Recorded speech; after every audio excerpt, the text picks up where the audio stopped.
Well, hey guys, welcome back. We're in week 4 of our series. That's right, you guessed it, Near Sighted.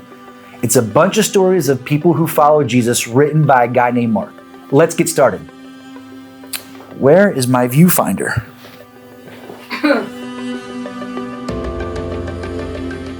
Now the Passover and the Festival of Unleavened Bread were only 2 days away, and the chief priests and the teachers of the law were scheming to arrest Jesus secretly and kill him. But not during the festival, they said, or the people may riot. While he was in Bethany reclining at a table in the home of Simon the leper, a woman came in with an alabaster jar of very expensive perfume made of pure nard. She broke the jar and poured the perfume over his head. Some of those present were saying indignantly to one another, "Why this waste of perfume? It could have been sold for more than a year's wage, and the money given to the poor." And they rebuked her harshly. "Leave her alone," Jesus said. "Why are you bothering her? She has done a beautiful thing to me. The poor you will always have with you, and you can help them anytime you want, but you will not always have me. She did what she could. She poured perfume on my body beforehand to prepare for my burial. Truly I tell you, wherever the gospel is preached throughout the world, what she has done will also be told in memory of her."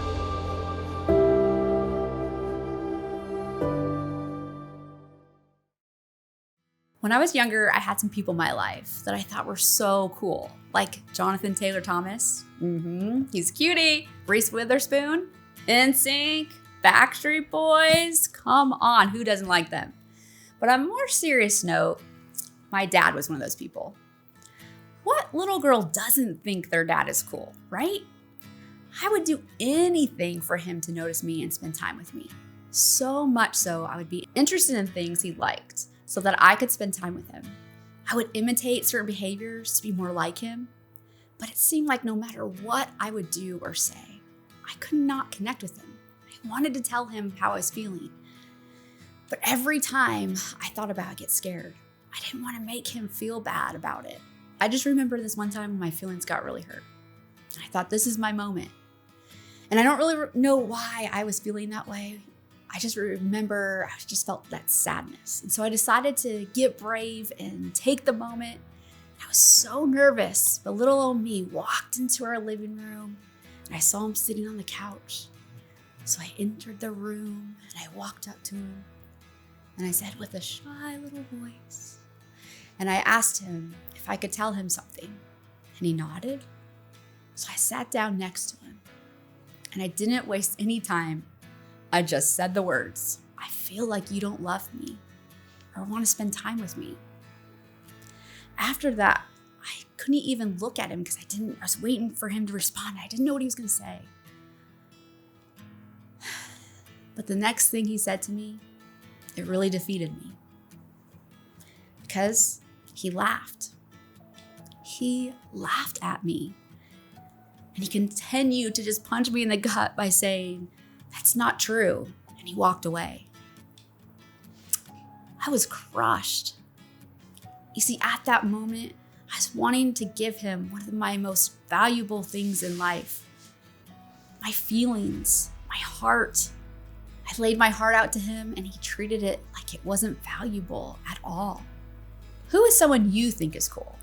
A coach, an uncle, a parent, or maybe a famous person like Taylor Swift, Lizzo, Harry Styles, yeah girls, Mr. Beast, Steph Curry, Jenna Ortega.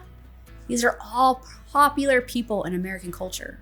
They're popular because of their power, their influence, their physical beauty, and their ability to perform or act. Maybe one of these reasons is why you think they're cool. Even if I didn't name someone you think is cool, I'm sure we could still see and name similar reasons why we like the people we think are cool. You know what though? With all of those people, even with all of the good stuff they have to offer, do you know what they all have in common? They are messed up. The Bible tells us in Romans that we are all sinners. We all fall short. Every one of us. And if anyone is a sinner, they will let you down. They will come up short. They're not perfect. It's good and right to have people we can look up to in our lives. But those people at some point will disappoint us. I'm sure you felt that before. Your parents have let you down, or they will. Your friends will let you down. Even your dating relationships will let you down. And if those things don't live up, don't expect Taylor Swift to either. And it isn't just people. Having the most money, a huge house, biggest shoe collection will ultimately disappoint you. Imagine being old in your 50s or 60s, or even your 90s. Do you think that there's anything in this world that will not disappoint you for your entire life? I bet you know where I'm going with this. What if I told you there's someone who won't let you down? Someone who can change your life in amazing ways that you will never expect. And what will be more surprising will be the way that he starts to use you to start shaping the world. And what if I told you that this someone changed the world not by having power or physical beauty or the ability to act or perform?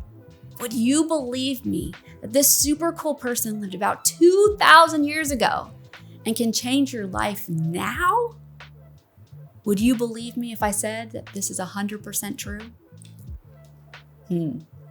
I guess it's obvious that I'm talking about Jesus, right? Well, let me tell you about a story that changed the world for those who chose to love him by giving up a lot to follow him in a very unexpected way. This is our 4th week of being in the book of Mark, and we've been seeing how God has changed so many lives already. We can see that we can find answers to our questions when we draw near to Jesus, and that our lives do change. We've been exploring the question, can he change mine too? We're going to continue to ask that question as we explore another story in Mark to see if we can find answers as we dive into his word. So let's take a look at Mark 14, 1 through 9. And we're going to examine this together, and we're going to see the story that God is laying down in front of us and what he might want us to pick back up. So let's start with verse 1. It starts 2 days before the Passover and the festival of unleavened bread. The chief priests and the scribes were looking for a cunning way to arrest Jesus and kill him. Not during the festival, they said, so there won't be a riot among the people. Let me set this all up for you.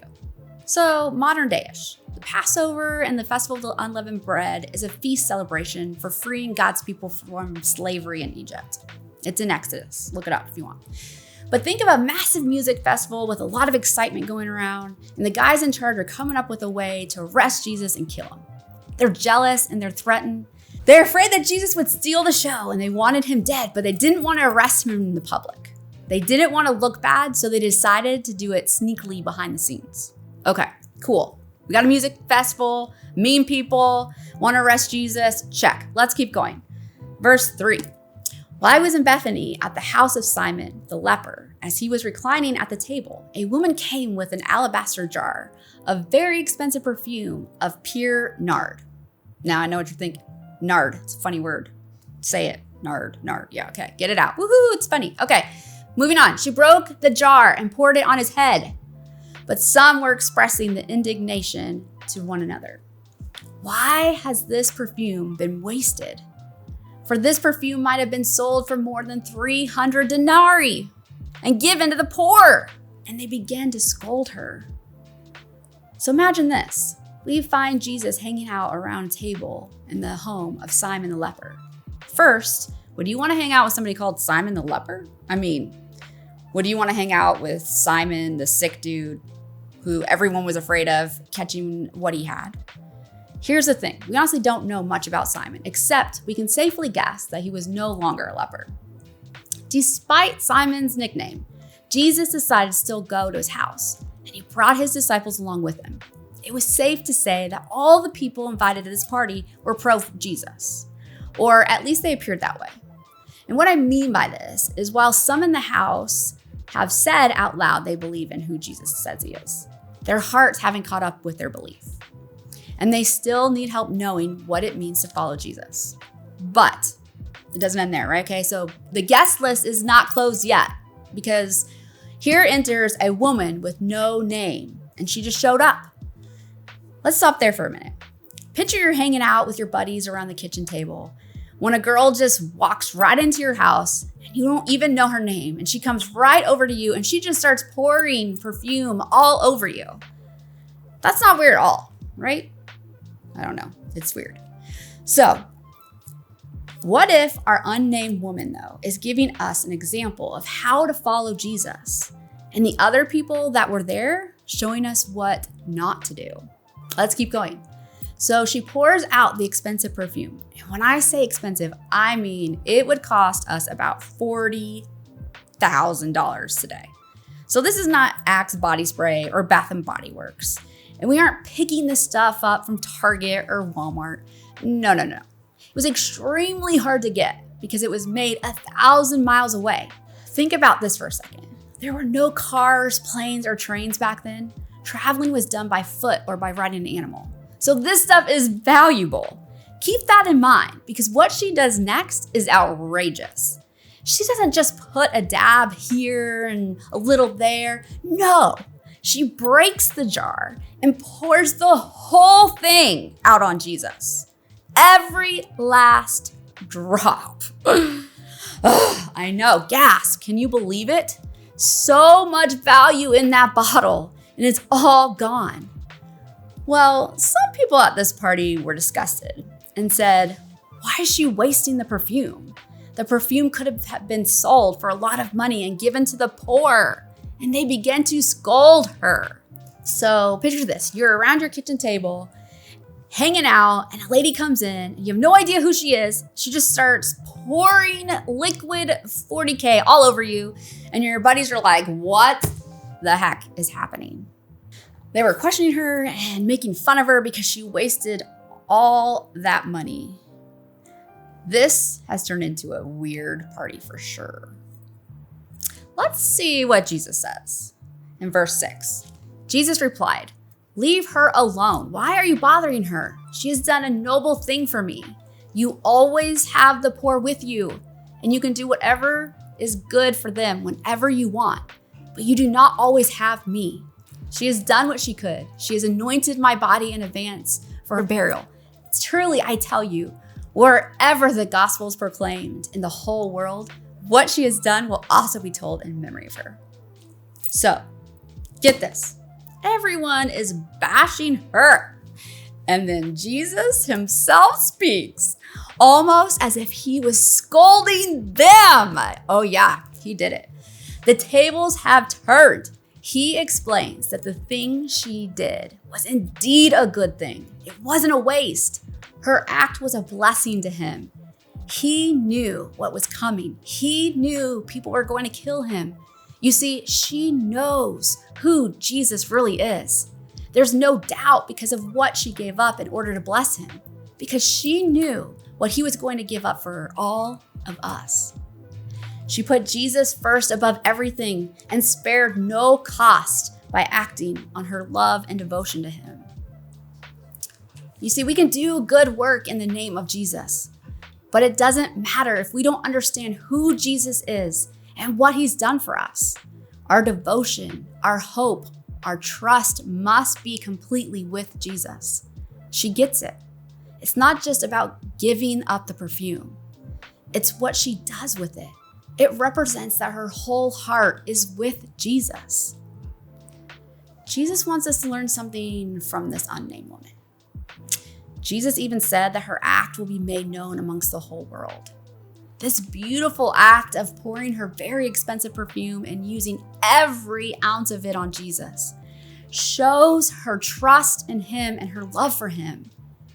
She drew near to Jesus, and because of that, her life was forever changed. In fact, we are still talking about her today, which is really amazing. And she's also one of the first people in the book of Mark who truly gets that Jesus is here to change her life and also the world. She realized that she could trust Jesus with what's most valuable in her life. And here's the deal. I hope you can see how this is true. Jesus is faithful, even in the hard times. Remember the story I told you about my dad? Well, things didn't get better. In fact, it got worse. I never really got that close father-daughter relationship with my dad in the days that followed that conversation. And if you fast forward my life to about 8 to 10 years later, my parents went through a really nasty divorce. They were married for 25 years and my dad was calling it quits. In fact, I remember another conversation I had with him during the divorce. My sister and I sat down with him and we pleaded and we begged him not to leave us. But you know what? He stood up and he walked away. I didn't see my dad or hear from him for years. He missed my wedding. He wasn't around for his first grandbaby. I placed my value in my dad. He was the one who took me to church and helped teach me to be a follower of Jesus. But ultimately, I was left disappointed and hurt to my core. You know, I used to feel this emptiness. It made me question my value as a person.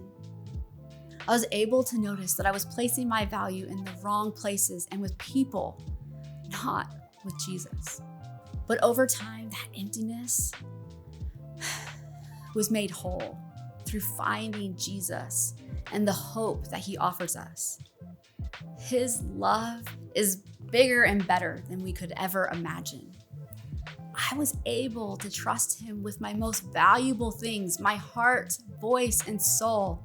And when I was able to give him these things, I was given a bigger heart, a stronger voice, and eternal life. It wasn't easy, but he is so worth it.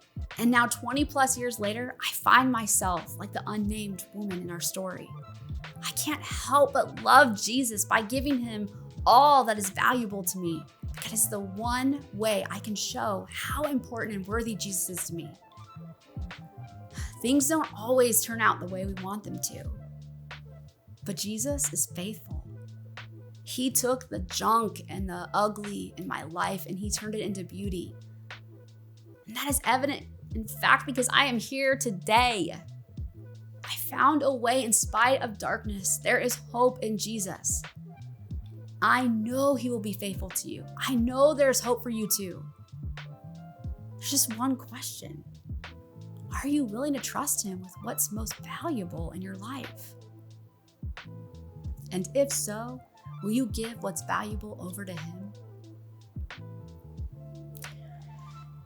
We all must determine for ourselves if Jesus is worthy of our complete devotion, hope, and trust. Just like our story of the unnamed woman. Our unnamed friend knew Jesus was worthy. You can see it through her actions. What do your actions today say about how worthy Jesus is to you? And if you're a Jesus follower, this isn't optional. Jesus asks for your whole life, including what's valuable. So what do you need to give him? If you're new here, we're really glad you're here. You have an out, but can I challenge you for a second? Give something valuable over to God and see what he does. It might not be the most valuable, but just try it. Bonus though, if you do give him your most valuable. We need to remember every relationship takes work. You can't have a friend or a best friend and never talk to them or spend time listening to them. The same thing is true with Jesus. We need to make time to hear him and talk to him. What if I were to tell my husband, I'd like to spend 2 hours with you a month? Or, here, I bought one cookie for your birthday. I hope you like it. I really didn't want to, but I thought I should. Or, I thought we could talk for 15 seconds today. Sound good? You're either in or you're not. Regardless of where you're at, there are tools to help, like the Bible app. We can choose a plan. The app can send us a reminder, and there are all kinds of different options on there. Or ask your group leader for suggestions. Get a journal, write down your thoughts, feelings, or stuff you're grateful for. You can also serve. Show up on Sundays and give your time to bless others because of your love for Jesus. If you feel stuck and you're not sure what to do to keep your relationship going with Jesus, talk to your group leader or your student's pastor. That's what we're here for. We're here to help. Remember, God is waiting for you and wants to hear the good and take the bad from you. Trust him enough to change you so you can change the world. Are you in? Because if you are, you will have someone to take care of your valuables, someone who sees and knows your value when you can't. You will have someone who cares for your life when it gets hard and hope when it's hard to find. Someone who loves you more than you can imagine. This is true even when life isn't going the way we thought it should be, because Jesus is worthy. My response to his love is love. And you can begin to see what it looks like in your own life when you open your heart to his love for you by trusting him with your valuables. When you can't help but want to give him what is valuable, give him what you value most.